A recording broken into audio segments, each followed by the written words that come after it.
Hello दोस्तों, जय हिंद जय भारत। दोस्तों, अकेले चलने का साहस रखो जनाब, अकेले चलने का साहस रखो जनाब। कामयाबी एक दिन आपके कदमों में होगी, तो कामयाबी एक दिन कदमों में होगी। तो दोस्तों, इन्हीं बातों के साथ हमारा आज का सेकंड पार्ट वीडियो, इससे पहले हमने एक पार्ट आप लोगों के सामने भेजा था, क्योंकि हमने बोला था कि उत्तर प्रदेश पुलिस में जो 38 क्वेश्चन आते हैं, तो हमारा लाइव में तो पूरा 38 क्वेश्चन चलता है, लेकिन जो हमने वीडियो बनाई है उसको फर्स्ट सेकंड पार्ट दो पार्ट में डिवाइड कर दिया। तो हमारा आज का सेकंड पार्ट है बच्चों, और हम सेकंड पार्ट लेकर आए हैं आप लोगों के सामने। हमारा पहला क्वेश्चन है बच्चों कि पोंगल त्यौहार। तो पोंगल त्यौहार ये कहाँ मनाया जाता है भाई? तो हम आपको बता दें बच्चों, पोंगल त्यौहार जो होता है ये इसमें आराधना की जाती है इंद्रदेव और सूर्य की। तो इसमें इंद्रदेव और सूर्य की लोग आराधना करते हैं। जैसे हम ऋग्वेद की बात करते हैं, तो ऋग्वेद में हमारा जो तीसरा मंडल है वो सूर्य के लिए पूरी तरह से समर्पित है, क्योंकि गायत्री मंत्र का वर्णन किया गया तीसरे मंडल में। तो उसी तरह से पोंगल त्यौहार में हमारा इंद्र और सूर्य की आराधना की जाती है। और ये बच्चों कहाँ का है? तो पोंगल त्यौहार ये हमारा पड़ता है कहाँ का भाई? तो पोंगल त्यौहार ये हमारा तमिलनाडु का। तो तमिलनाडु का पोंगल त्यौहार है बच्चों। दोस्तों, हमारा सेकंड क्वेश्चन आ जाता है गिद्दा और भांगड़ा। तो गिद्दा और भांगड़ा ये कहाँ का है? कहता हरियाणा का है, पंजाब, राजस्थान या महाराष्ट्र। तो आप लोगों ने देखा होगा कि अक्सर त्यौहार मनाते हैं लोग, तो ये पंजाब में मनाया जाता है। गिद्दा और भांगड़ा ये दोनों पंजाब का है। इसके बाद बच्चों हम आ जाते हैं किस मुगल शासक के समय में मुगल साम्राज्य का सर्वाधिक विस्तार हुआ था? तो किस शासन काल में सर्वाधिक विस्तार हुआ था? कहता अकबर के, शाहजहां, औरंगजेब या जहांगीर। तो बच्चों, यहाँ अगर हम बात करते हैं तो महान शासक तो अकबर था, लेकिन जो सर्वाधिक विस्तार हुआ है वो औरंगजेब के समय में हुआ है। औरंगजेब यहाँ आंसर जाएगा। ठीक। इसके बाद बच्चों हम आ जाते हैं कि महात्मा गांधी को राष्ट्रपिता किसने कहा? तो बच्चों हम आपको बता दें कि महात्मा गांधी को दोस्तों 3 नाम दिए गए हैं। तो दोस्तों, अगर हम राष्ट्रपिता की बात करते हैं, बापू की बात करते हैं, तो अलग आंसर जा रहा है। अगर हम बात करते हैं महात्मा, तो महात्मा शब्द दिया था रविन्द्रनाथ टैगोर ने। रविन्द्रनाथ टैगोर ने महात्मा शब्द दिया था गांधी के लिए। लेकिन राष्ट्रपिता और बापू की अगर हम बात करते हैं, तो राष्ट्रपिता और बापू शब्द का प्रयोग किसने किया था दोस्तों? तो सुभाष चंद्र बोस। तो सुभाष चंद्र बोस ने किया था। ठीक है भाई, तो सुभाष चंद्र बोस ने किया था। तो दोस्तों, हम आगे बढ़ते हैं, और हमेशा हम आप लोगों से कहते रहे कि कभी इंसान को निराश नहीं होना चाहिए, क्योंकि कर्म एक दिन जरूर आपकी सफलता लेके आती है, और हारा हुआ व्यक्ति ही सफल होता है। एक बार दो बार अगर आप हारते हैं तो तीसरी बार जरूर सफलता लेके आते हैं। अगर हार करके आप बैठ जाते हैं बच्चों, तो सफलता नहीं मिलती है। ये कहावत आप लोगों ने सुनी होगी कि कहा जाता है कि जो व्यक्ति अखाड़े में उतरता है, अगर एक बार दो बार वो पटकनी खाता है, तो तीसरी बार जरूर पहलवान को पटक देता है। तो यही दुनिया हमारी कंपटीशन की है बच्चों। ये दुनिया हमारी कंपटीशन के थे, इसी पे लागू होती है कि अगर हम एक बार दो बार असफल होते हैं तो तीसरी बार जरूर सफल होंगे। ये आप लोगों की किस्मत है, ये आप लोगों की किस्मत है बच्चों कि ये री एग्जाम हो रहा है। ठीक है, क्योंकि जिनके पेपर खराब हो गए होंगे, अब वो भी सबक लेंगे, वो भी सबक ले करके तैयारी करेंगे कि चलो भाई हमको एक बार चांस मिल गया था, मेहनत करें। लेकिन नहीं, मेहनत करनी है, ना कि घर पे सोना है, ना कि इंतजार करना है कि डेट आए तब हम तैयारी करें। नहीं, अगर आप ये सोच के आप बैठ जाए कि नहीं भाई डेट आती है तो हम तैयारी करते हैं, तो बिल्कुल सब कंपटीशन नहीं निकाल पाएंगे। कि आप लोगों का लक है कि री एग्जाम हो रहा है और इसीलिए आप तुरंत जुड़ जाइए। एकदम इंतज़ार मत कीजिए कि डेट आएगी एग्ज़ाम की, क्योंकि डेट आने के बाद आपको टाइम मिलेगा 20 दिन का, और 20 दिन में आप कंपटीशन की दुनिया नहीं जीत सकते हैं, ठीक है ना। हम हमेशा सिकंदर का उदाहरण देते हैं कि सिकंदर ने पूरी दुनिया को जीता था, लेकिन सिकंदर ने इंतजार नहीं किया था कि वो राजा कमज़ोर हो तो हम जीते नहीं। राजा कमज़ोर हो तो जीते, हम उस पर उसने विश्वास नहीं किया, उसने अपने मेहनत पर विश्वास किया था। और आज हर आदमी तुलना करता है, कहता है जो जीता वही सिकंदर है। तो मंजिल पाने के लिए बहुत लड़नी पड़ती है दोस्तों। तो आप लोग जागिए, किस्मत से मिलती है दोबारा चांस। तो आइए बच्चों, हम लोग आगे बढ़ जाते हैं। भाई महात्मा गांधी, हमारा क्वेश्चन चल रहा था कि महात्मा गांधी को राष्ट्रपिता की उपाधि किसने दी थी। तो यहाँ हमारा आंसर जाएगा बच्चों सुभाष चंद्र बोस। इसके बाद हम आ जाते हैं पीस मेकर।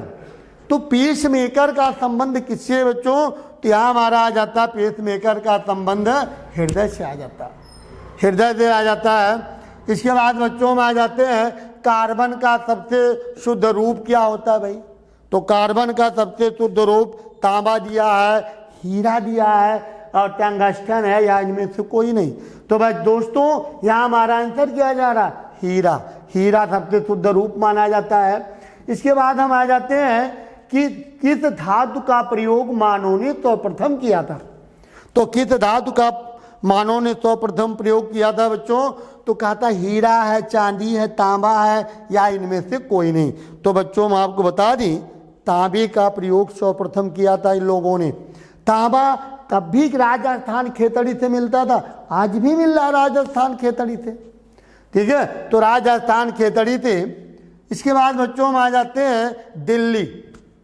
दिल्ली स्थित राजघाट की अगर हम बात करते हैं तो दिल्ली स्थित राजघाट, और फिर आ जाता जवाहरलाल नेहरू, वीरभूम, लाल बहादुर शास्त्री।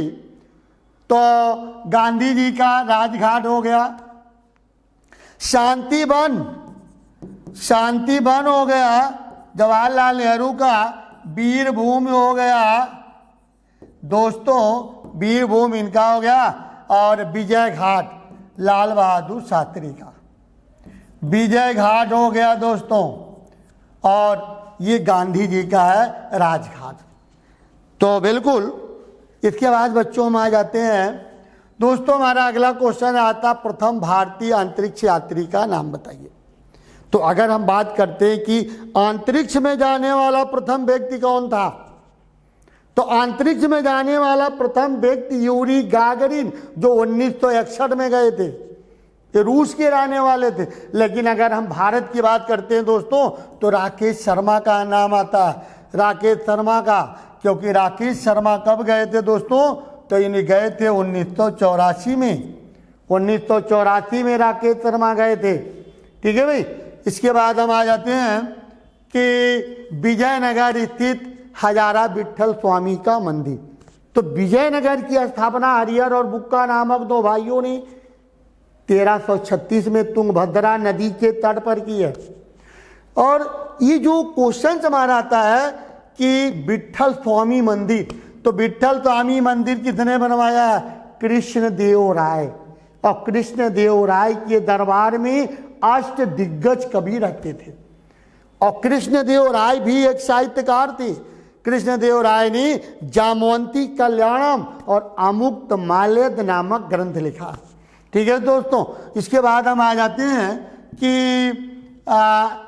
भाई किसके शासन काल में मुगल चित्रकला अपने चरमों उत्कर्ष पर थी।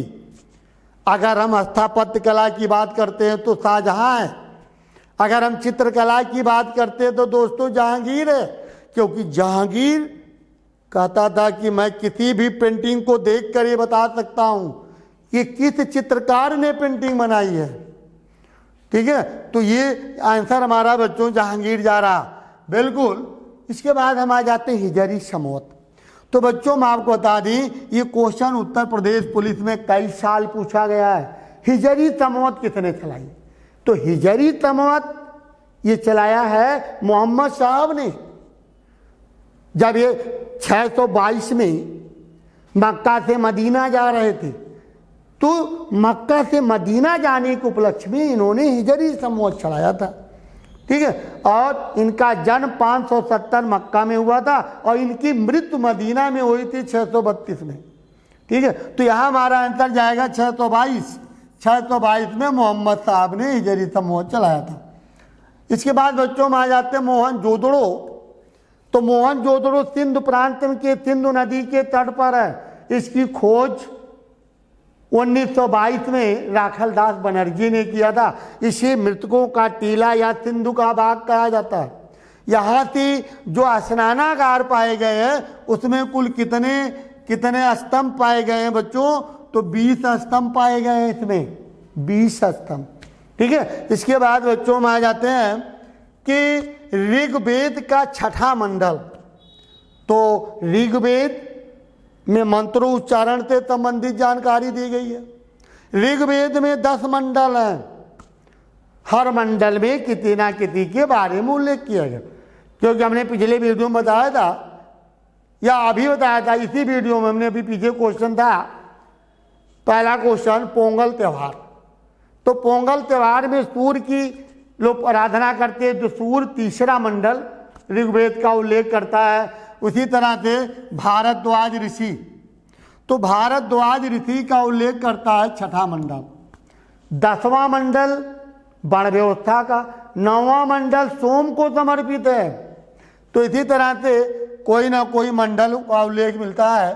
पुनर्जन्म, तो बच्चों पुनर्जन्म से संबंधित जो कथा का वर्णन किया गया है, ये पुनर्जन्म से संबंधित कथा का वर्णन ये कहाँ मिलता है बच्चों? तो बृहदारण्यक उपनिषद में मिलता है। और उपनिषद का अर्थ होता है समीप बैठना। उपनिषद का अर्थ होता है समीप बैठना, और उपनिषद का वेदांत नाम दिया गया। टोटल 108 हैं, जिनमें बृहदारण्यक उपनिषद का उल्लेख किया गया है, पुनर्जन्म का उल्लेख। बदायूं स्थित हौज समी, बदायूं स्थित हौज समी का निर्माण किसने करवाया था बच्चों? तो कहता है कि अलाउद्दीन खिलजी, इल्तुतमिश ऐबक और बलबन। तो बच्चों यहाँ हमारा आंसर जा रहा है इल्तुतमिश ने कराया था, ठीक है। इसके बाद बच्चों हम आ जाते हैं कि अंतर्राष्ट्रीय महिला दिवस कब मनाते हैं? तो अंतर्राष्ट्रीय महिला दिवस 8 मार्च को मनाया जाता है बच्चों। और 1 मई को मनाते हैं हम लोग श्रमिक दिवस। सूर्य का मार्तांड मंदिर, ये सूर्य का मार्तांड मंदिर ललितादित्य मुक्तापीठ ने बनवाया। तो ललितादित्य मुक्तापीठ ने सूर्य का मार्तांड मंदिर बनवाया था दोस्तों। ये कहाँ स्थित है? तो कश्मीर में है। ये कश्मीर के राजवंश हैं, लोहार वंश, उत्पल वंश और कारकोट वंश। तो ये लोग कश्मीर के वंश माने जाते हैं, तो कश्मीर आंसर जाएगा बच्चों। इसके बाद ओणम त्यौहार की हम बात करते हैं बच्चों। तो ओणम त्यौहार कहाँ कहा जाता है? तो ओणम आ जाता है केरल का त्यौहार है बच्चों। तो बिल्कुल ओणम केरल का है। तो बच्चों हमारा वीडियो में ही समाप्त करते हैं। हमारा एक कोटेशन है बच्चों, दुनिया का सबसे अच्छा गहना क्या होता है? परिश्रम। हमने अभी आपको बताया था कि परिश्रम से ही कुछ जीता जा सकता है। या आपकी किस्मत है कि री एग्जाम हो रहा है, तो परिश्रम करना सीखिए और इंतजार मत कीजिए कि वैकेंसी आएगी तो हम परिश्रम शुरू करेंगे, पढ़ाई शुरू करेंगे, नहीं। तो कहता है कि दुनिया का सबसे अच्छा गहना है परिश्रम, और सबसे अच्छा जीवन साथी क्या होता है? आत्मविश्वास। तो चलिए दोस्तों अपनी वीडियो के समाप्त करते हैं। नेक्स्ट वीडियो में हम फिर मिलते हैं। तब तक के लिए जय हिंद, जय भारत।